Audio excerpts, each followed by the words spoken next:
All right. Hey, everybody. Historically, it's been about 5 minutes or so into the call until everyone's showed up. So we're going to give it another 4.5 minutes from now before we get started. But I'll be here on mute until then. Look forward to chatting soon. Excellent. Thank you. Thank you. Appreciate it.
All right. Let's jump in. I'd like to welcome everybody to the group Q&A session for the 183-005 Air Force Special SBIR topic. Before we get started, I'd like to go around the room for the Air Force folks on the call who are affiliated with this program. So first with me, Captain Steve Lawver. I will be one of the program managers for this SBIR topic. Colonel Marisa, do we have you on the call?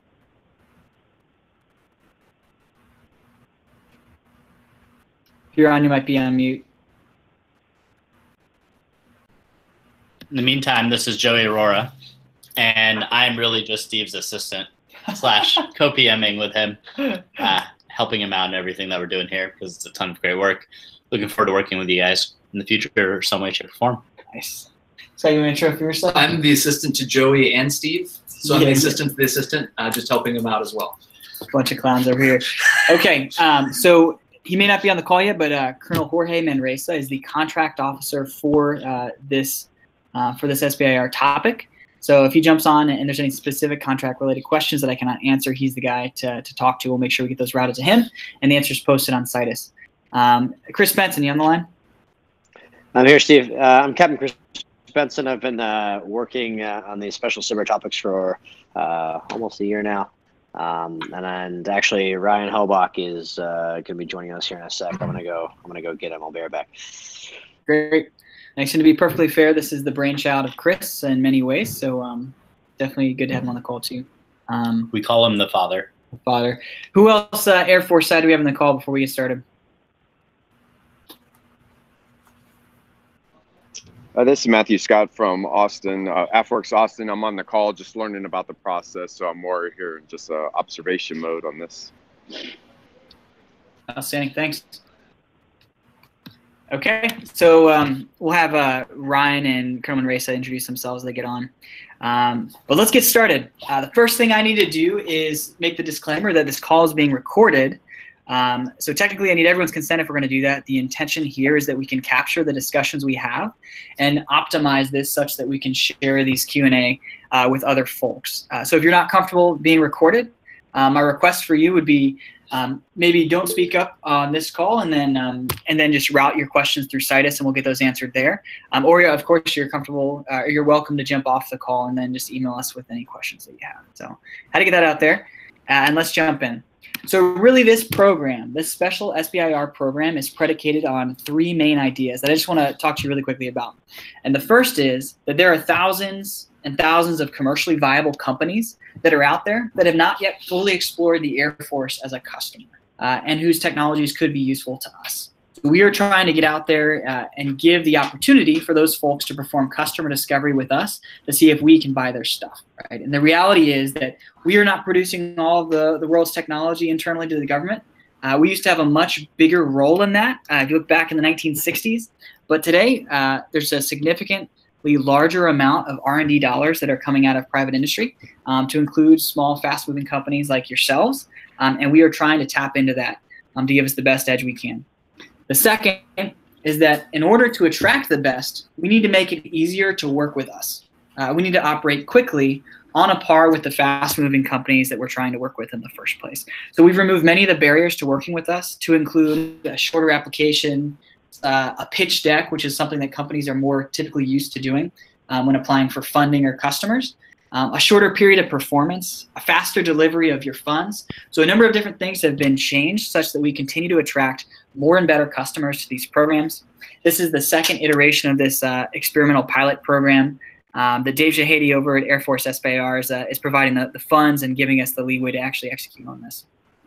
And the third and most important thing about this program is that transitioning technology is the hardest part. And when we say transition, we mean taking it from someone with the bright idea and technology or prototype and actually getting it to the end user, the operator, the warfighter in some meaningful way, right? So it's not a one-off thing that we get to do a science experiment and it's game over. It's we're actually making an impact for our Air Force long-term with this technology. And it's really, really hard. So we have a very strong focus on transition here in this program. We view you very much as entrepreneurs and we treat you that way, right? Meaning we're not going to hold your hands through the process. We're not going to make tons of introductions for everybody, but we're going to create the space such that you can pursue that customer discovery with your potential end customers. And in that vein, we've actually kind of flipped the process on its head. So whereas with traditional SBIRs, typically you will have a specific call out for a technology. So I need a widget that does X. And you'll see a number of vendors apply and say, I think I can satisfy that solution. What we have said with this 005 open dual use topic is if you have a commercial technology that might have an Air Force customer, this applies to you. And specifically, this is a catch-all as well for any technology that is not captured by another one of the SBIR topics that are out there. And rather than delivering a long report on your technology in phase one, what we're saying is you've got a piece of technology or you're pretty darn close to one. What I want you to do is find your Air Force customer. And for you to be eligible for phase two, you need to find that Air Force customer. So that's really what we're looking for here. So what are we evaluating you guys on? Well, there's really three main things that I'm going to touch on briefly. I'll have a couple more pointers after this, and then I'm going to pass it over to you for question and answer. The first of those criteria is technical feasibility. So what we want to know is that this thing would work. It's feasible, it's being done. And the strongest indicator of that is that you've already got a solution that's being broadly used by other customers, right? And this is actually spelled out in the solicitation itself, so any of this language can be found on there as well. And is especially indicated in the non-defense space. So if you have commercial paying customers, it means that technically your product is working. But alternatively, if you don't have that, there are other things that you can do to signify that feasibility. So initial lab tests that can be showing promising results. Use of the technology with defense customers and other forms of evidence as well. The second criteria is financial sustainability. Again, the biggest indicator here is that you have sales of your solution to non-defense clients or other sources of private investment, so venture capital, angel funding, and so on, because there's a heavy level of vetting that occurs for each of those as well. And other evidence there. So if you don't have those things, what else can you include in your application? Well, things like other governmental aid, sales to defense customers, and any other form of evidence that would signify financial sustainability of your company. And the reason we care is it's de-risking the investment for us. We want to know if that we are investing in a technology, your company is going to be around for 2, 3, 5 years and beyond, such that we can continue using it. And the final criteria is product market fit. So we want to show that you have a strong understanding of the fit of your solution with the Air Force stakeholders. So even before applying, there are things that you can do to find those Air Force stakeholders. And what would mean the most to us is if you already have documentation from one of those specific empowered Air Force stakeholders, and when I say empowered, I mean the folks who are able to buy your technology. A lot of times you'll hear this word tech tourism, of people will keep going back and forth and asking about your technology, but at the end of the day, they're just interested and they're not willing to buy it at the end of the day. So if you have documentation from a program office, from someone who has funding and a real mission need, who's ready and willing to buy your product, if the trial that you demonstrate its value is executed and successful, that is a very strong indicator for us that your technology has good product market fit in the Air Force. Now, short of that, there's other evidence you can use too. So just the fact that you know who to talk to in the Air Force or you have an initial vector is important too. So preliminary discussion with Air Force stakeholders, whether it's through in-person conversations at a trade show or LinkedIn or email, that you are at least reaching out to the category of potential customers in the Air Force is relevant to us. Or even a clear description of those potential Air Force stakeholders. So maybe you don't have those contacts, but you know what?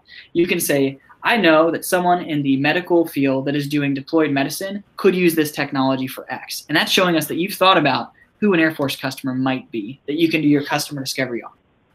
Okay, so those are the three: technical feasibility, financial sustainability, and product market fit. The best applications will have all three of these focused areas demonstrated to a high level. And as with many startup companies and venture capital investors, demonstration is better than explanation. So if you can show me a video of something working, you can have some kind of firm demonstration of what that product or service is, that is even stronger evidence than just an explanation. So I mentioned I'm going to talk about some other tidbits and then pass it over to you.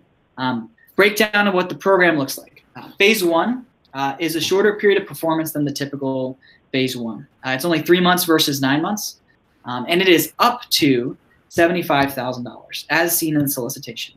But I really want to point out here that for the first iteration of this program, we used $50,000 as the amount. And that is a generous sum that has been effective for facilitating this customer discovery. So all that to say, if you are putting out a number that is higher than $50,000, we're going to want to see a good reason. So there's going to have to be a capital-intensive necessity for you to perform that customer discovery. And otherwise, that potentially could hurt your chances. These are all going to be in the form of firm fixed-price contracts. And just a little tidbit here: use round numbers. I think sometimes people have a tendency to say, $49,975.75 because it looks more authentic. But as a way to reduce errors on our end and actually increase efficiency, just use a round number. That works too. Phase 2, again, a little bit shorter than the typical. This is up to 15 months and up to $750,000. I know we're getting a little bit cart before the horse on what does phase 2 look like, but just so you are aware of what potentially comes next. Now, phase 3 is the end goal. right? And there's definitely the possibility, which we would love, of once you've gotten your phase 1, you go directly to a phase 3. What that means is you have a paying customer who is now putting money to buy your product or service. And the beauty of SBIR is that once you've been awarded a phase 1, you are now eligible for sole source phase 3 of that product or service in perpetuity, which is really powerful for you guys. So when we talk about the money, yeah, it's nice, but that is the real value of doing this SBIR program. Congress has given us a lot of leeway with this because they want small, innovative companies to work with us. So we're leveraging that to the fullest extent. Okay, so what does a commercial customer constitute? I think there's the very clear, okay, you've got a corporation or consumers who are buying your product. We have the question often come up of, do primes count as a commercial customer? The answer to that is no, unless it's a prime that also sells to commercial customers. So you can think of a Boeing, for instance. If you're selling to them as part of their commercial line, then that would apply. Now, Air Force customers, what applies there? So Air National Guard, Reserve, Active Duty Air Force, all count for that. And we have them at the highest tier because this is an Air Force SBIR. That said, having other federal agencies as customers is also good. It is a signifier of the strength of the operational utility of your product and the financial sustainability of your product. But again, we're going to rank, whether it's NASA, Navy, any government organization other than the Air Force, we'll have them just below the Air Force customer, which is the epitome of what you are looking for. These will not be bench level experiments. So when you think about the typical tech maturity of SBIR programs, sometimes you will see very early on science-like experiments. So very interesting technology that is still very early.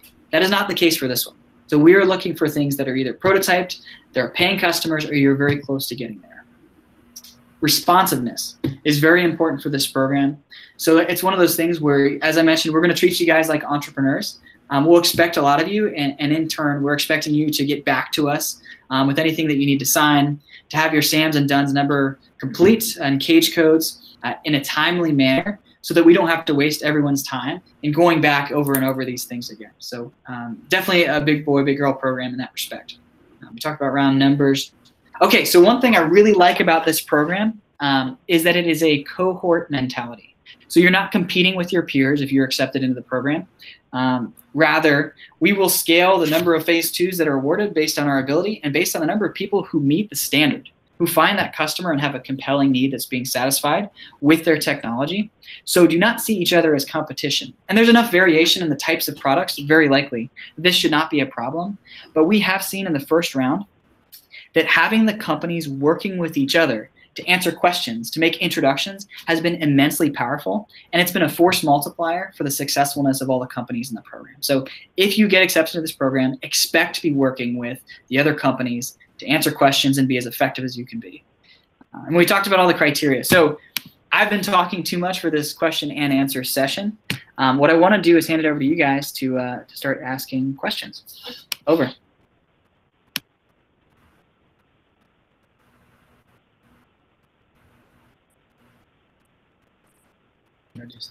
Okay, and actually, it sounds like we've also had some folks join from the Air Force team that very briefly I want to introduce themselves.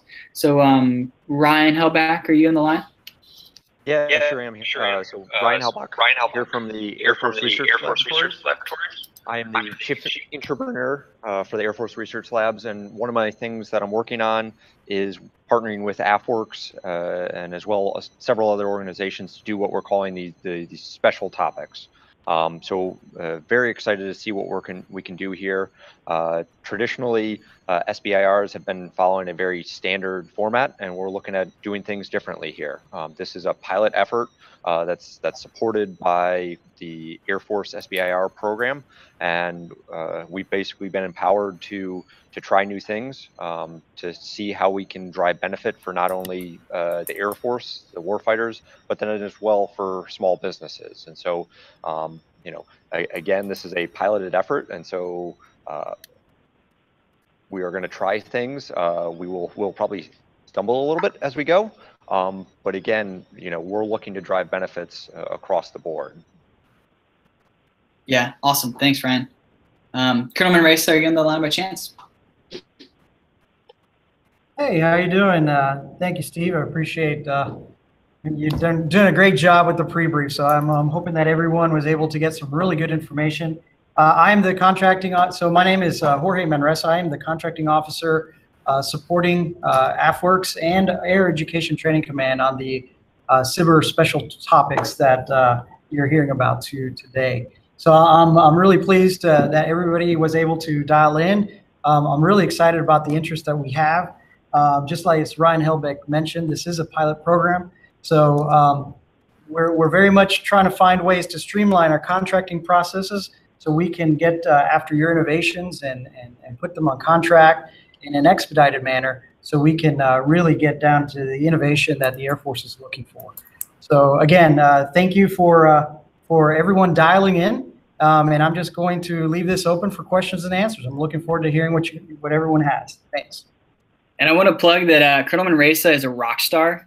So first round, 50 contracts in 50 days. Just phenomenal, his team over there. So to have him involved with this is really powerful. So thank you. Thanks. We'll try and do the same, but no pressure. No pressure. All right. Okay, over to you guys.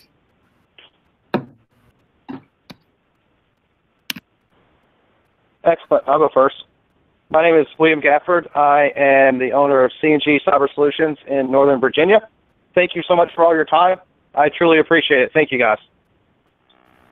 No problem.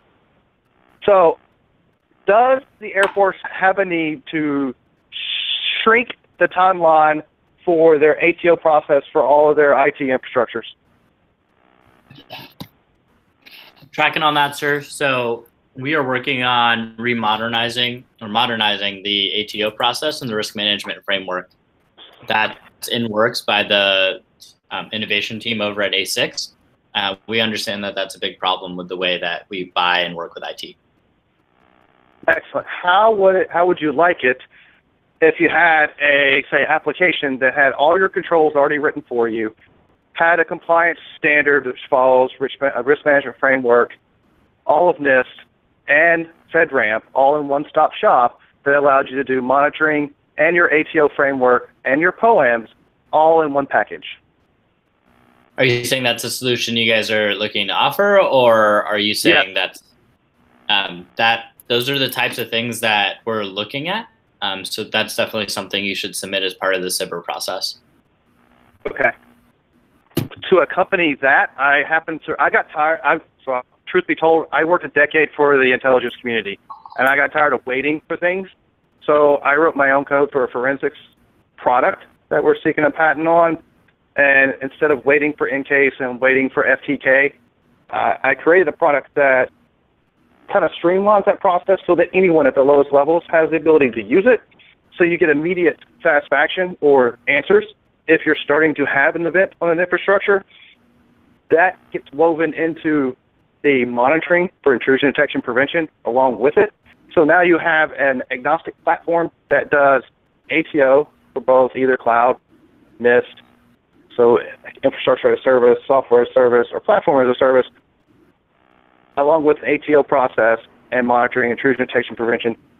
So the cyber defense strategy ends up being agnostic regardless of your platform. Yeah, so I mean, that's all sounds great. I'll say here too, in the interest of the actual question answer portion too, I would avoid the product pitches too much. And let's focus on the questions on the program itself. I am very excited to see your application come through if you do choose to apply. So yeah, excited for you and everyone else who's here with some great products to make us better as an Air Force.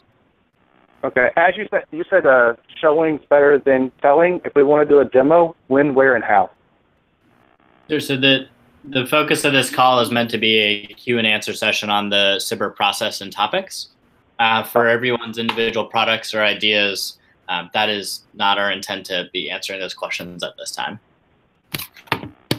And a fair question about if where does the demonstration occur and how does that fit into the application? What we're not saying is, hey, sign up to come show us in person, but just more so that, like, if there was a video, I mean, think of Kickstarter 130-second videos of what we're trying to do. Anything that you can incorporate in your application to make it stand out and concisely show us what you're doing, that's great. But okay. Yeah, not necessarily. We're going to have an in-person session as part of our application process. Good question. Thank you.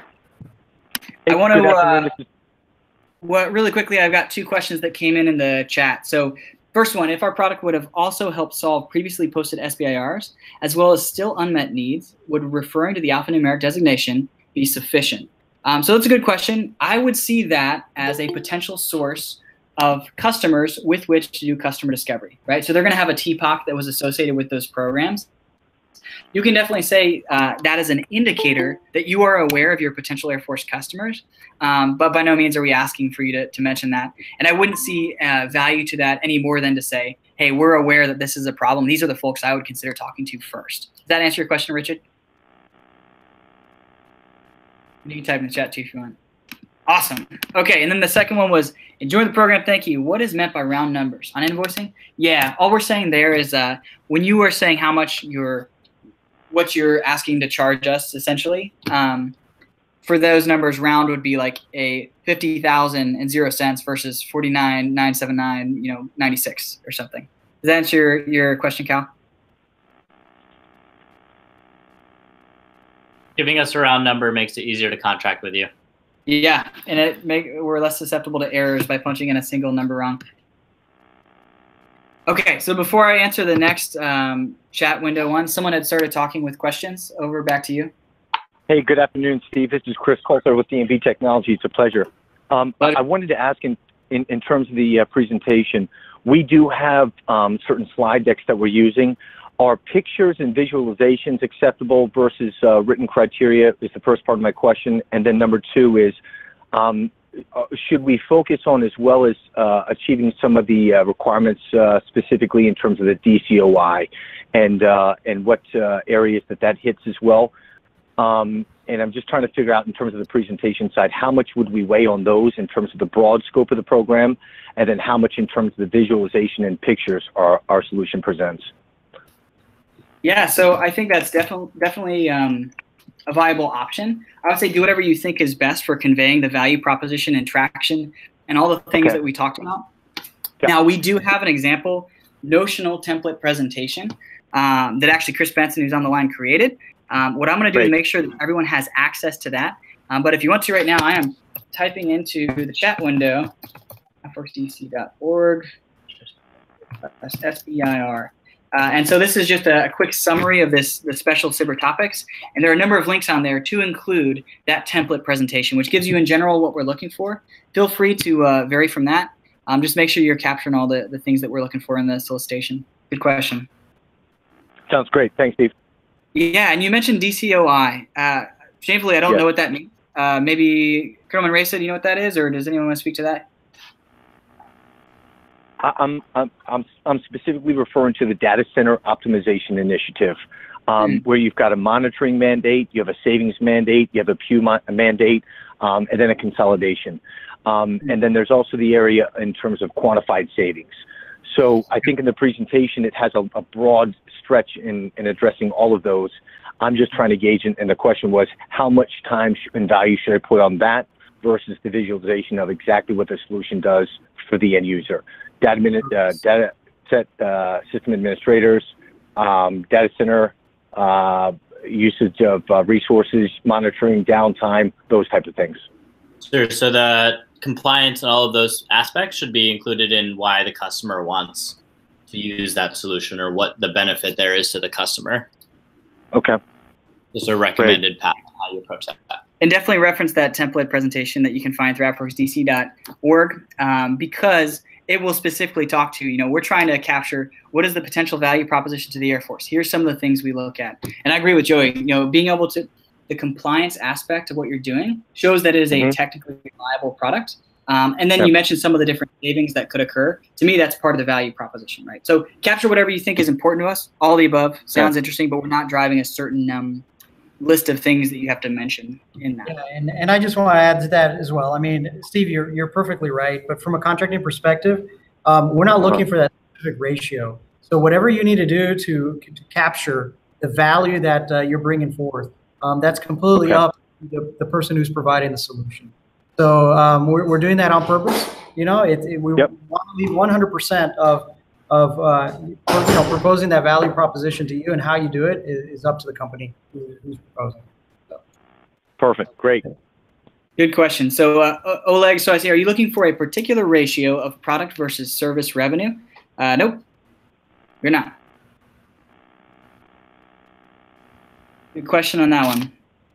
I think that's all the chat window ones. Any other questions?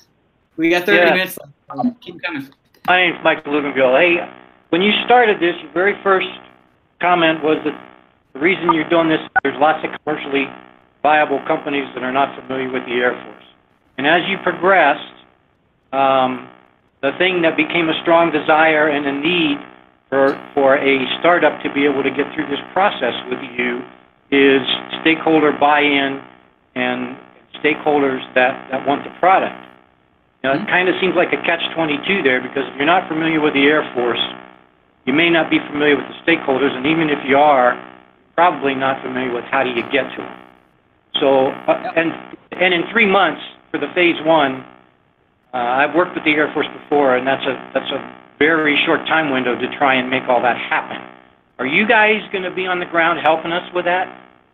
So a couple of questions embedded there, all good ones. So the first one was, like, hey, we're saying we want commercially viable companies who have not fully, so the wording was fully consider the Air Force as a customer, right? And that's absolutely true.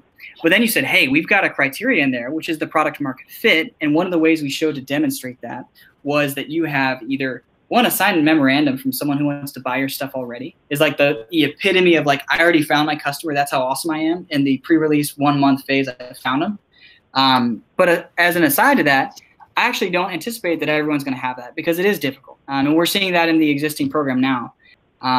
So we said, hey, other evidence counts too. And what is other evidence? Well, the next form down is like, look, I've at least got a list of potential customers that I'm engaging with. Great. The next one down from that is I at least know who my market might be. And again, you can start the program with one intended organization in mind, or even one intended career field, but through your customer discovery, find that there's another one that's better. And we recognize that 100%. All we're saying is that if you want to differentiate yourself in the next 2 months before we close application, one way you can do that is by trying to find that customer beforehand and demonstrate that if you can. We recognize that's not going to happen for everyone. Question 2 was, okay, it's hard, right? It takes a long time for those who worked with the Air Force potentially. And what level of support are we going to provide? So at this point in the program that's going on now, it's relatively minimal. And this is, as we mentioned, an experiment. So what we have said to ourselves and to everyone on board was, in this first batch that's ongoing, is if this doesn't work, we will take that data and say, okay, there needs to be more support, handholding, et cetera, along the way. But what we're finding is people are finding a way to break down doors and get to yes. And again, I mentioned the whole cohort mentality. It has actually been pretty phenomenal, because many of those leads that are ultimately getting people to their end customers who are showing interest are coming from each other. So the companies are sharing those leads with each other. It is definitely doable. It's not easy. I mean, running a startup company is not easy either. So that's why we're excited to be working with such high caliber folks. And it's similar to breaking into any large corporation. Yep. You have to work to find those contexts where your product market fit is, because every large organization is going to have that bureaucracy to work through. And this is following that model. Yeah, well said. And you did mention something else that kind of brings a follow-up to me. You mentioned end customers. Okay, if we can find the end customers, that's not necessarily where the pot of gold and the money is. You help us move from the end customer to the people that have the funding. So we actually see the end customer as the ones with the funding. So that's a really good question too, because what you're doing is saying, okay, what do you consider a customer and what don't you? It's a really good conversation. So typically the program offices, if you look at the Air Force structure, have all the money. They're responsible for the acquisition and sustainment of the different weapon systems, the different products that we buy, right?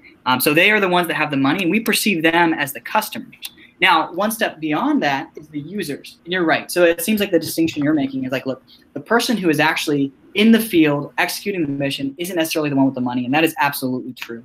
And there needs to be a happy relationship between the person who is in the field, understands their mission the best, and the person in the program office who's buying the technology is working with that end customer, or that end user rather, to understand their needs and help to implement it. Now, if you came to us and said, look, I have both program office who wants to buy it, and I've got end users who are going to be using the tech in the field, that's a strong indicator of operational utility to us, aka product market fit as we define it here.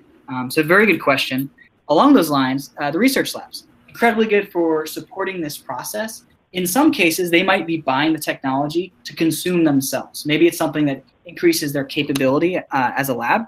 That said, they are oftentimes not the end customers. So that's I think it's a hazard to avoid early, is that when you're talking to someone, have that conversation, say, hey, are you the one ultimately that's going to be buying this product if it's good? In many cases, they will be powerful allies to you in finding those customers and helping to test your product if a pilot program is ultimately the next step.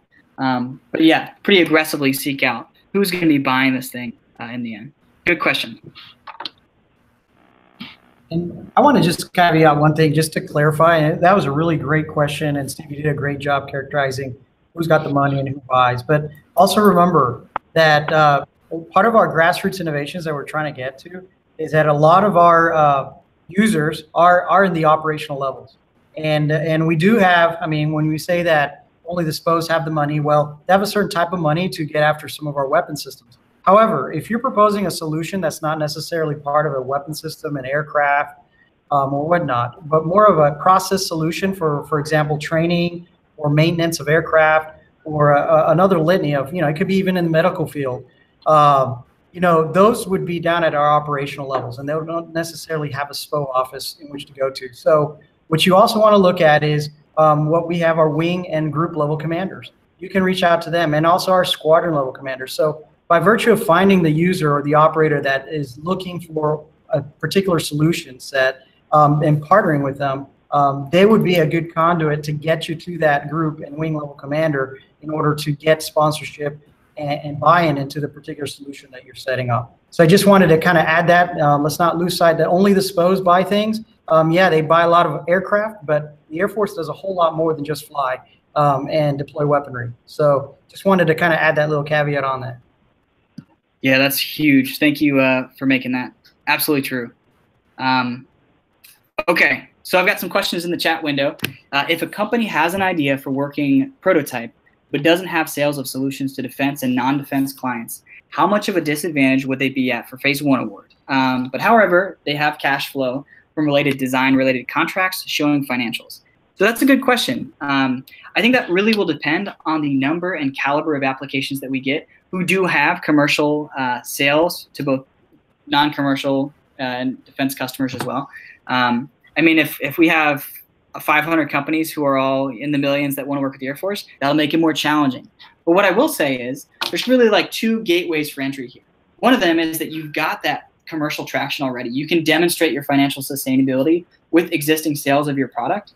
But a second one is if you can show that you are an expert in your field, and maybe you have priors that are in similar fields that are all bolstering your chances for success, and in our mind are buying down your risk of failure, that is also something that we're going to take into account. So you mentioned that you've got similar design-related contracts and you've got financials that are strong. Yeah, we'll take that into account. But again, how disadvantaged would you be? I really think it depends on the number and caliber of applications. It's all relative. It's all relative. And the second one is, how is feasibility assessment performed during phase 1 viewed as? Good question. So for this one, again, we mentioned your goal of phase 1 is finding your Air Force customer. So we're looking for 2 things for that feasibility assessment. One is we're just looking for a snapshot of your progress. Like, here's my product, here's the commercial traction, here's my proposed Air Force customer, and here's what I've done in that customer discovery to find out really if they're the ones that want to buy my stuff. So it's a snapshot of that customer discovery process that you are going through.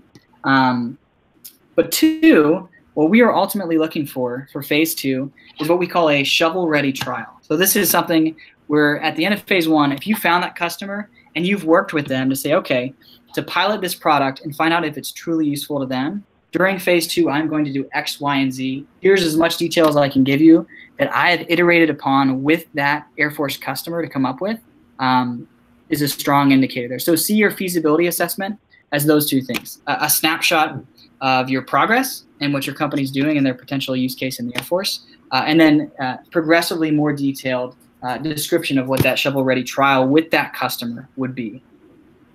Does that make sense, Jeff? Yes, thank you so much. Actually, but it almost sounds like we need to have a product already kind of developed, prototyped to have the best chances for a phase 1 award. And now we're just using those funds to just do a more in-depth survey and recon of the field to see. Is that a good characterization, a summary of the program? It is, and again, I'll point back to that it is all relative. So in the past program, we have had folks who weren't at a paying customer level yet with products, and it will all depend. So yeah, ideally you do have that strong indicator of financial sustainability, past sales, commercially, and so on. But I would say don't choose not to apply simply because you don't have that strong track record yet, because it could be that it's compelling enough of a pitch to us that we say, you know what, I think there's something. I mean, because that's a crux of an issue for a lot of up and coming small businesses. You know, they have the idea for the prototype. They just got to help get off the ground, and then they can demonstrate the feasibility. But it sounds like we need to probably ideally be a few steps ahead of that for this particular program. Yeah, and you look at a lot of the criteria for venture investors to make investments, and I'm just drawing a parallel here. But a lot of times, how do they invest in these really early companies? Well, they make an assessment of the team. How strong are they? What are their priors and what makes them qualified to deliver? And we're going to do the same thing. So we're going to make an assessment of you in addition to the product that you have either created or proposing, and how well you can articulate the value proposition and market potential and so on there. So again, don't count yourself out if you're not there yet. That is indeed the plight of the startup, and we are sensitive to that. Thank you. Yeah, good question. Let's see. Benjamin, if my company has multiple different products that might be good candidates, should we submit multiple applications? Is there a limit on the number of awards that can be given to an individual company or on the number of applications that can be submitted? I'm going to defer to Colonel Race on this one. So one thing that is really important to understand in the whole SBIR program is that you can't duplicate effort in multiple SBIR programs. So if you have, for example, an Army topic and an Air Force topic that you want to submit the same solution to, you can't win them both. You're statutorily limited to only having funding for one particular application of your solution per set that you picked up. So let's say you submit for an Air Force topic 18.3, and maybe you submitted for another topic that was very similar, but you're pitching the same technology. You can only pick one. So that's very important. This is Ben here.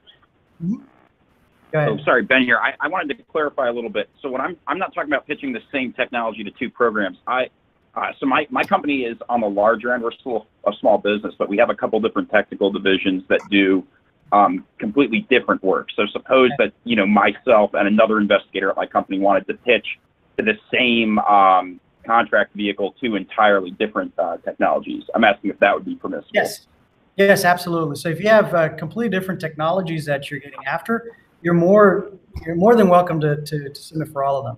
However, kind of in the spirit of small and venture capitalists, we were also told in the past, the other companies in 18.2, that be careful not to dilute yourself, because what happens if you do get picked up for multiple technologies, is that going to kind of resource constrain you to be able to really get after the one technology that might be most important to the government? So I would look at it just kind of from a risk mitigation point of view from a company, whether you want to put your resources on one really strong idea that you have that could be picked up, or if you are viable and able to get after multiple technologies, by all means, go ahead and submit to multiple technologies. But just keep that in mind.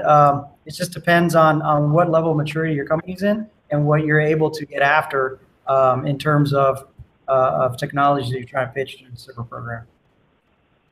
Okay, thank you. Yeah, great answer. Thank you, sir. I see a question so actually two of the same question have come up now, of how many awards are we expected to give. I'm not going to put a number out there. I could just say for the previous program there were 52. So it's historically larger than the typical SBIR award. Expectations for post-phase 1 TRL. What about post-phase 2? I don't know if I can speak intelligently to what TRL level we're expecting. Does anyone else on the call speak to that? Or even Joey, if you have any inputs on that one? So at post-phase 1, you're probably sitting around about Ryan, you're way more qualified. Go. Okay. All right. So real quick, Ryan Hellbach from AFWERX. I'm going to give the typical engineering answer. It depends. So we would love to see a technology that is at a TRL 9 that is ready to go, and you've got an end user that's ready, bought into it, right? Because then in essence, you can jump to that phase 3, and that's the holy grail of what we're trying to go after here. So, you know, that's the ideal on one end of the spectrum. On the other end of the spectrum, we recognize that most ideas, most technologies need to do some prototyping, and that's why we have the phase 2. And so, you know, to say that you've got to be at a TRL 6 in order to go to the phase 2, that's not realistic, right? Because we recognize that you need to do that prototyping so that you can actually take that prototype and actually get it out into the field and do some of that testing and do some of that rapid iterations. So at the end of the day, there is no definitive, oh, you've got to be at a TRL 6 in order to get a phase 2 for these. We will judge each one on its proposal.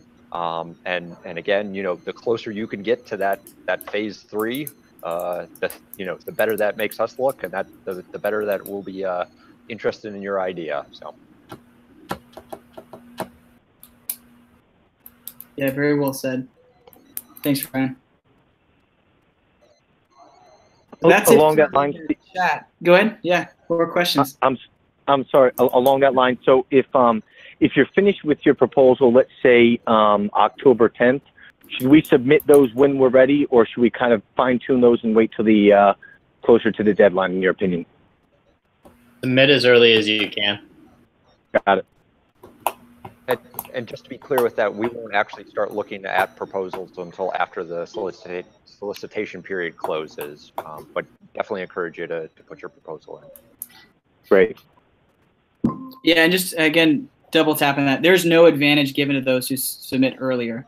Head nod from commercialization. Okay. That's absolutely right. We're, you know, once the solicitation period closes, that's when we start looking at it.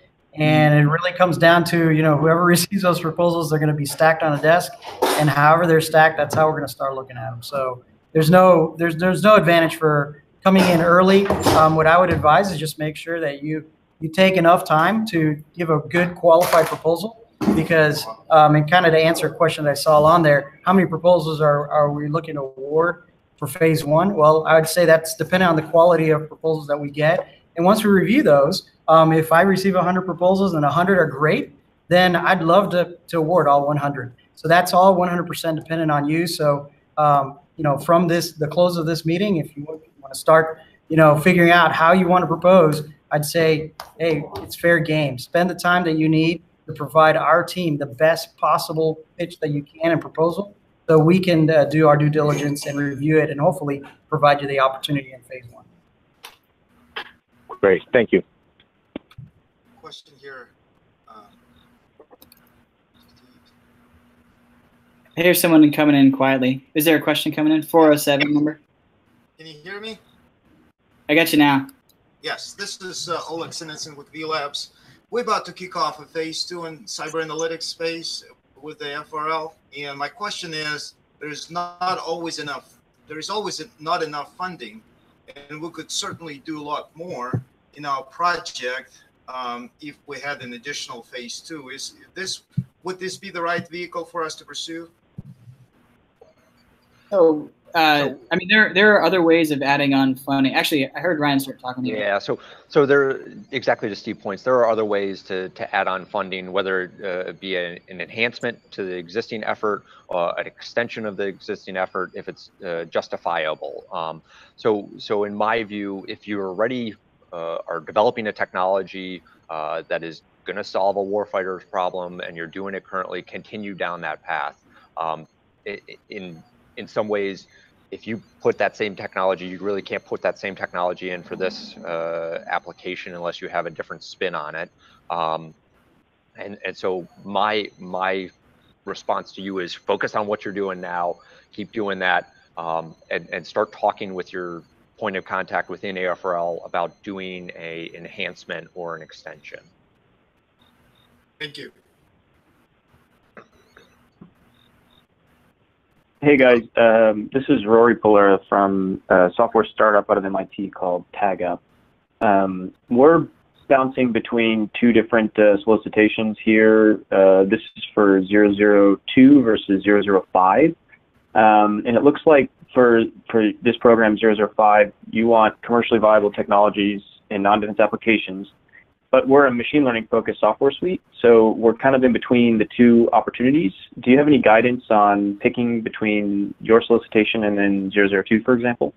So for 002, that is actually a different partnership with another organization called MD5. They do a lot of similar things as AFWERX.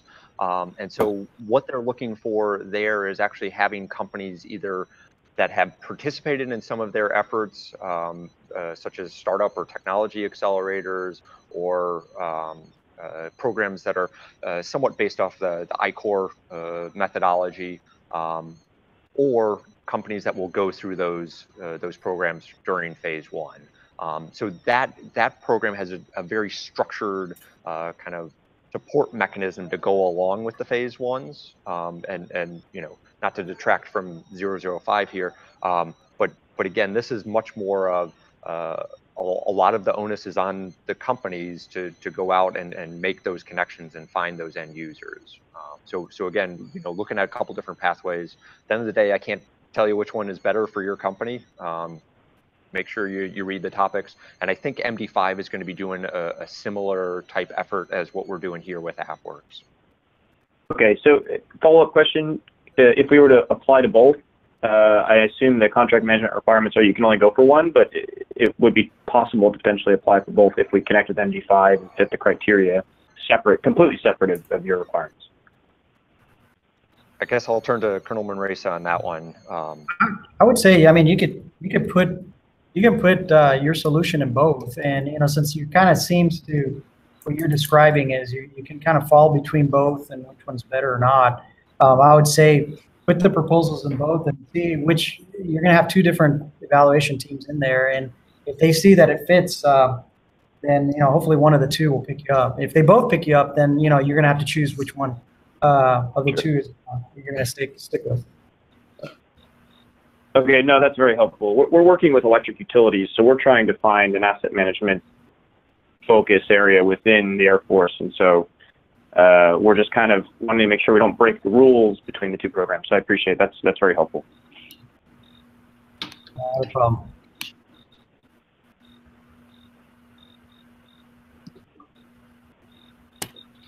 Yeah, that was a very good question. So I actually have a question for Colonel Manresa.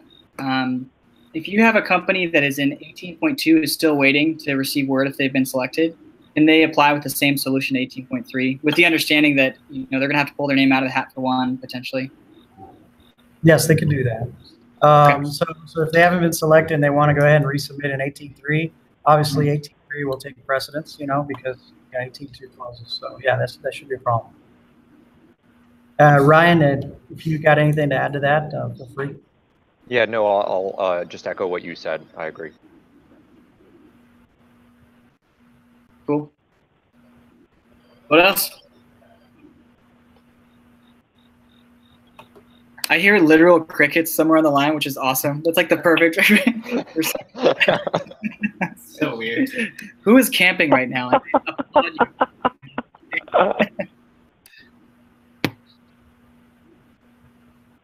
Hey, good afternoon, guys. My name is Michael Marquis. I'm with M Squared Concepts and Design, one of the owners. I know you probably touched up on this question, and I got a lot of background noise here where I'm currently at. But my product will help DoD wide. You know, Army, Air Force, you know, anybody that moves cargo. However, the program managers are the Air Force. Would it help having memos from the other DoD components stating how this will help them lower operational costs, cut down on injuries to personnel, and kind of try to get mine shown to the Air Force component to get all these letters stating how they would like this, or will just the other components and presenting that to the Air Force showing the need? So that is. I'm not sure if so the way I look at this is, yeah, the Air Force customer we're holding in the highest regard for getting phase twos for this program since it is Air Force.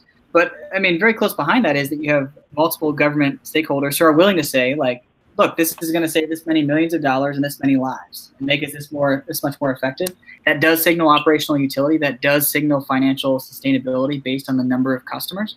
Yeah, include that. Okay, thank you so much. Mm-hmm.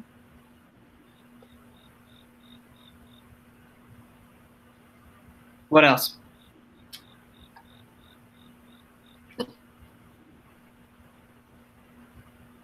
Going once? Well, I have another question. If I'm needing to get to, let's just say, a C17 unit. Now, I don't know any people that work at a C17 unit around me. So is that something that you guys can help facilitate, at least getting a point of contact to? Or how does one like myself get to an Air Force installation to show this or speak, to talk about my product to the end user? Yeah, that's a really good question. And that's been a good experimentation process during this first program that we're running right now. There's a number of hacks that I think of them as to get in the door with people. Every base has a small business office, which has actually yielded some fruit for some folks. In other cases, they haven't gotten back to them. LinkedIn actually works too. So you can actually find out what units, Google what units are at a base, search LinkedIn to see if there's anyone there, and then reach out, cold call there. You can hire a veteran, right? That's something that a lot of companies will do on temporary basis to build credibility and get a foot in the door. There's the Defense Entrepreneurs Forum, which is a nonprofit that links a lot of defense and non-defense innovators. There's a lot of tools to get in the door. You would ask the question of, will we do that for you? On a one-on-one basis, no. There are talks about what level of support shall we provide. And there may be something to the effect of initial email blast that groups people by industry and connects them with potential end customers. We don't even know if we're going to do that yet. We're still talking internally. And again, definitely, the plight of the entrepreneur is real, and we get that. But just as indicated by this first program, people are finding ways to break down those doors, and we think that you guys can too. I know probably yeah, not. And I'll be able to, I guess, figure it out. But so what the Army does, and I understand everybody here is mostly Air Force. What the Army does is they have this group called the Army Aviation Association of America, Quad A, and the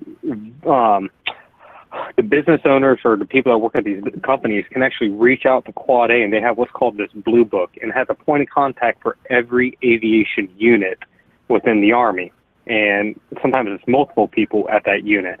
Email address, phone numbers, and when you can contact them.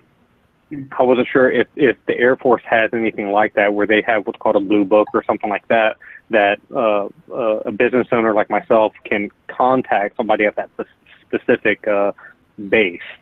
And I wasn't meaning like, will you guys make a phone call on behalf of us? I didn't know if hey, there's somebody at Charleston. Here's a point of contact. They should be able to lead you in the right direction.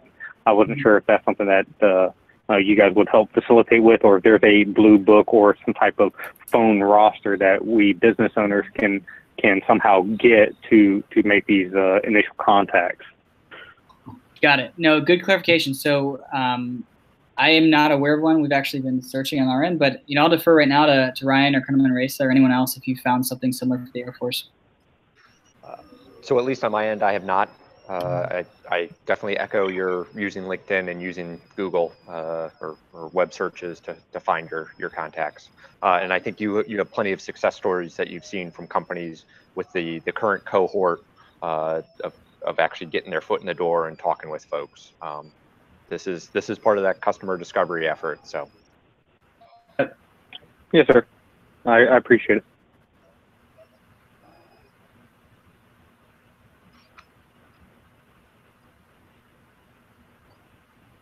All right, so we're at 1 minute left. So Citus, if you go to the official solicitation on the right side at the top, you can submit a question. So please feel free to go there, submit a question, and we'll get back to you within 7 days. First come, first serve basis, and the answers are going to be available to everyone to see to keep it fair. I want to confirm with Coleman Reza now, September 24th, after that point, we can no longer have communications with the program managers and the companies until applications close on October 24th. Is that correct?